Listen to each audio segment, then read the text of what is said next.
Have you ever thought of what would happen to our planet if we kept producing plastic products in the manner and in the quantity that we are producing them today?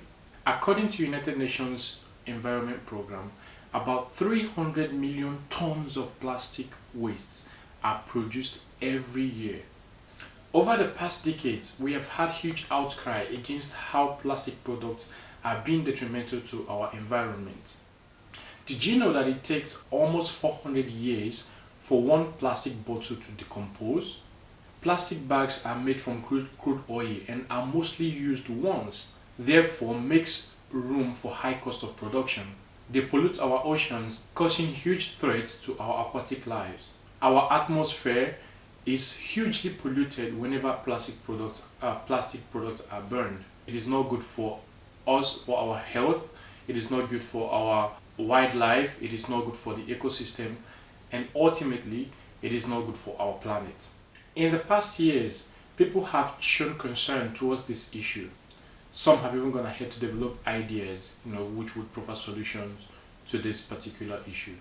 These are all brilliant. But what if we had innovative idea which would help us clean up our environment, save our wildlife, improve our health, increase our comfort, and ultimately save our planet?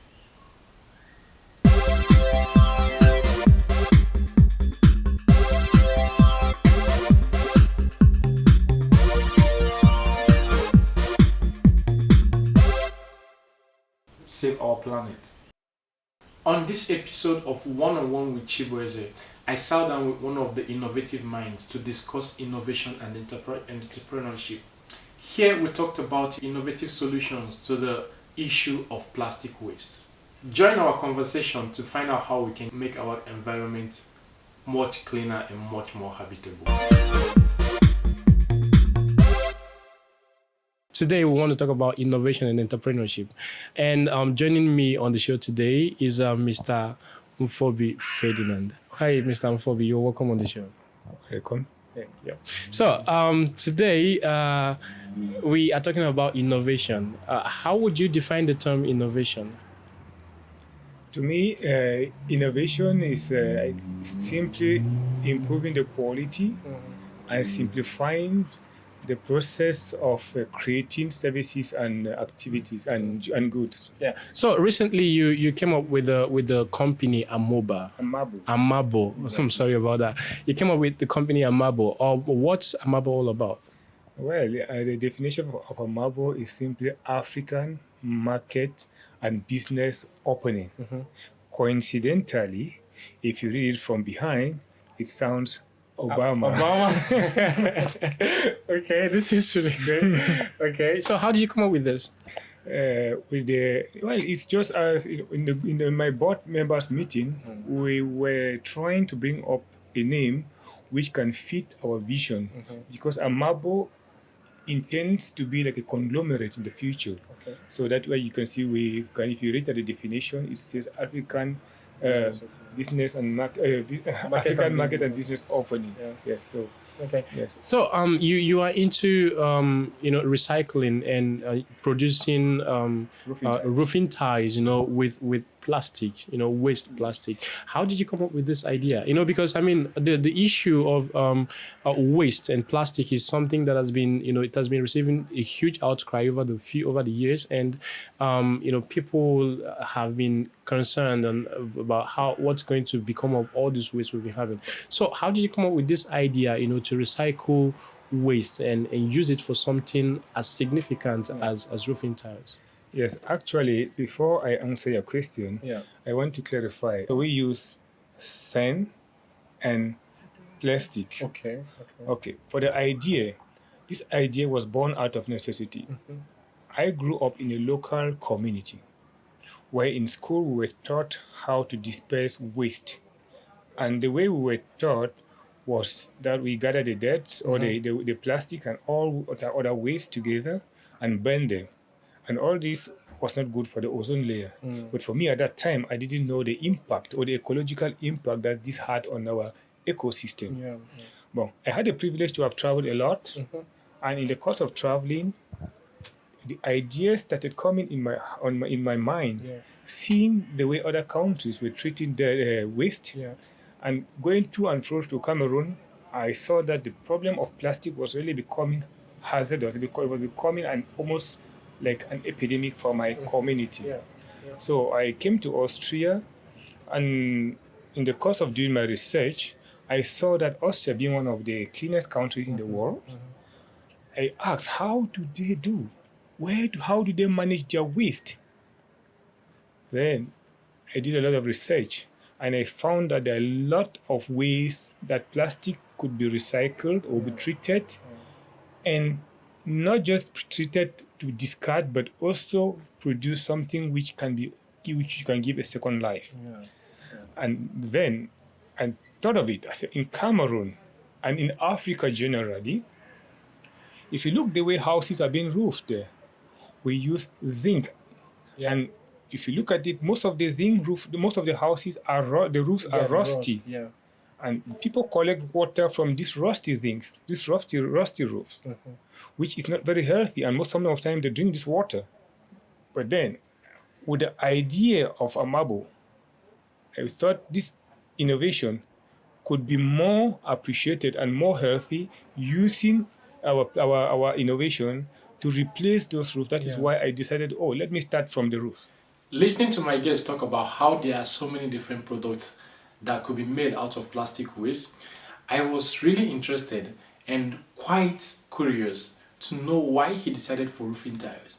And his response was mind-blowing. I know there could be other alternatives, that you could have produced out of this plastic, and then you chose the roof. What other alternative do you think, could be made out of this plastic waste instead? The list is actually endless. But the thing is, you want to make a product which can make an impact on the community. One. So we started with the roofs. Yeah. One, and when making with the roofs, we know we improve the health of the people, because if they change all the houses from the rusty roofs to Amabo roofing tiles, which is ecologically friendly. One, you improve the people's health in this dimension, because the rust that the people drink from the rusty roof, water they collect, is not healthy for their system. And secondly, Cameroon has a coastal line of about 400 kilometers, starting from Campo in Equatorial Guinea, right up to Abana in Nigeria. Yeah. And we're in the tropics, and we have very huge streams which empty their content into the Atlantic Ocean. Yeah. And if you take into consideration that Cameroon produces, from the statistics of 2018, 600,000 tons of plastic, which means by 2020, the number should have risen up to about maybe 800 to 900,000 tons of plastic. Let's consider that 400,000 tons of those plastic end up on our landfills. So the rest of it empties itself into the rivers and down into the Atlantic Ocean. And just imagine, we have aquatic life in the land, in the oceans. So you can see that there's a cycle. The aquatic life consumes the plastic, the humans consume the aquatic life, and it's a chain. So just the fact that we are going to break this chain is really a big impact. Also, the impact that Amabo is making in the communities around this factory, and not only around this factory, also beyond our border, is just massive.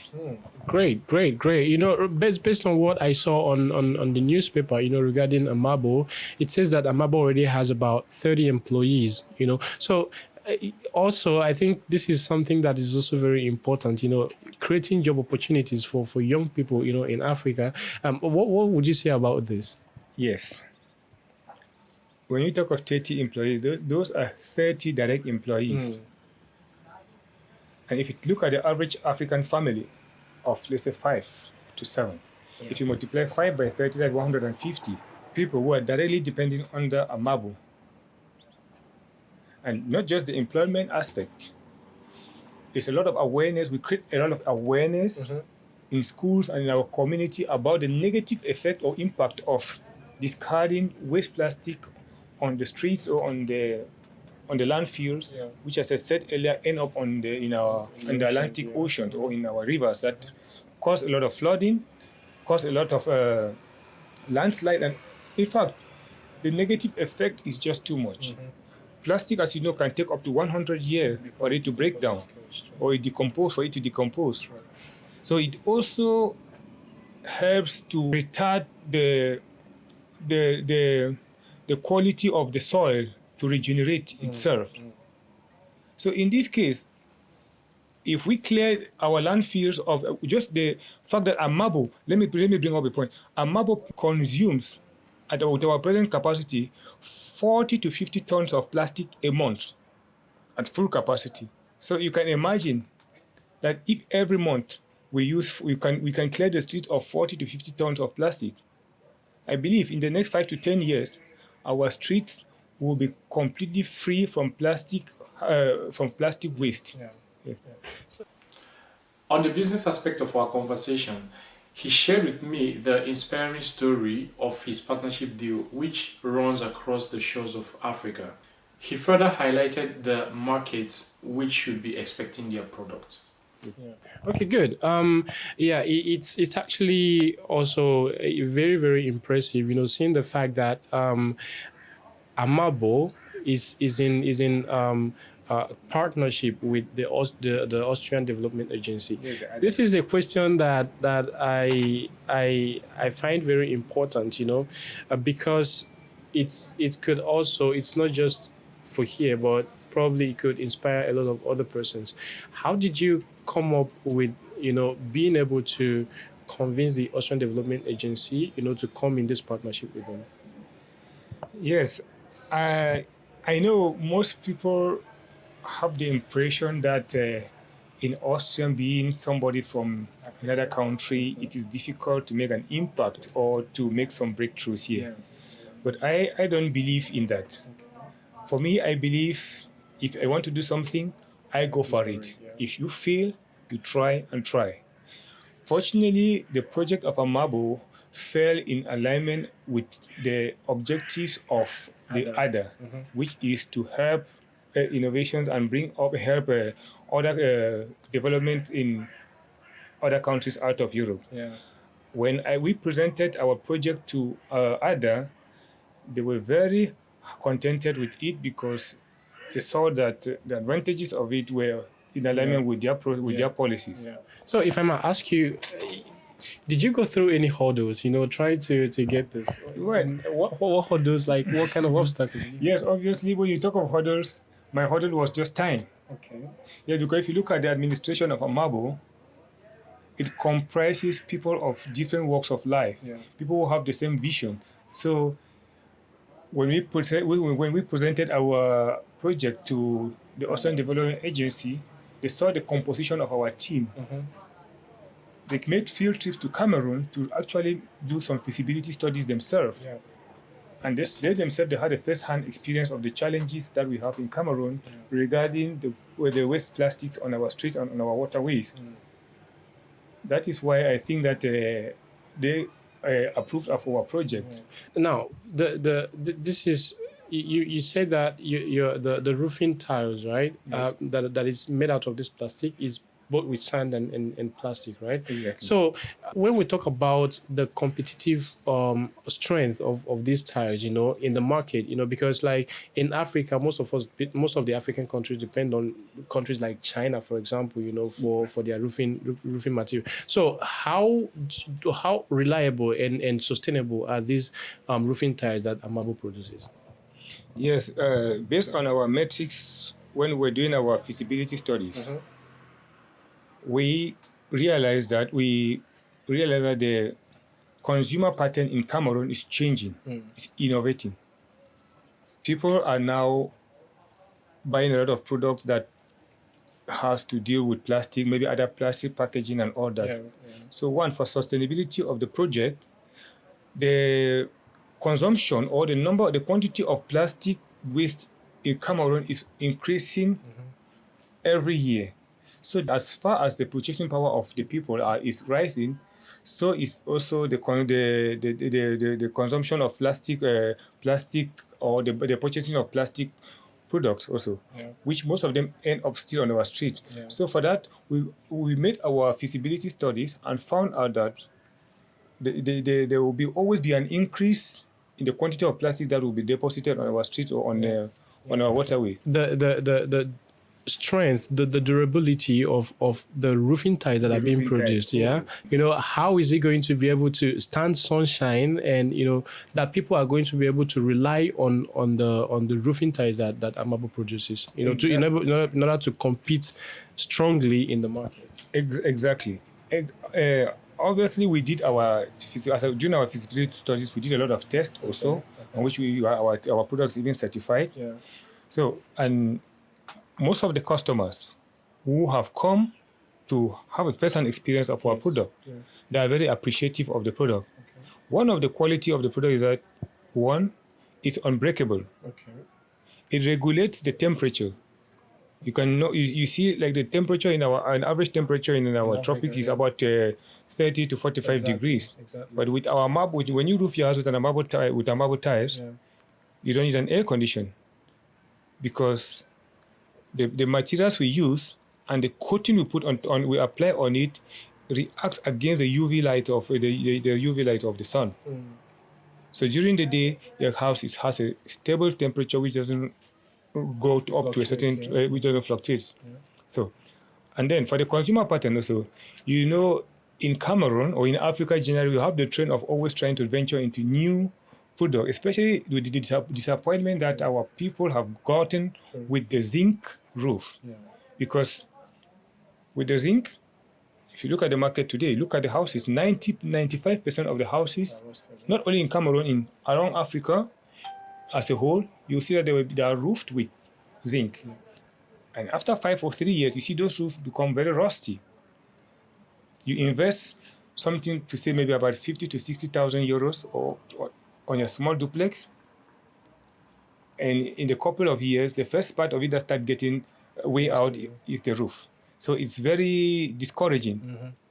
And when you look at your neighbor who took the risk to venture into an innovative product like Amabo, and you see that the same house you put roof almost at the same time, his is still very bright, still very clear, and still very more beautiful. You see, you have the tendency also to navigate towards that direction of Amabo tiles. Awesome. Yeah. So, so in what market do you intend to, extend your Customer base. Yeah, customer base. Is it just like Cameroon alone, or other parts of Africa, or probably Europe? Amabo, we started in this local community. It's just like a springboard.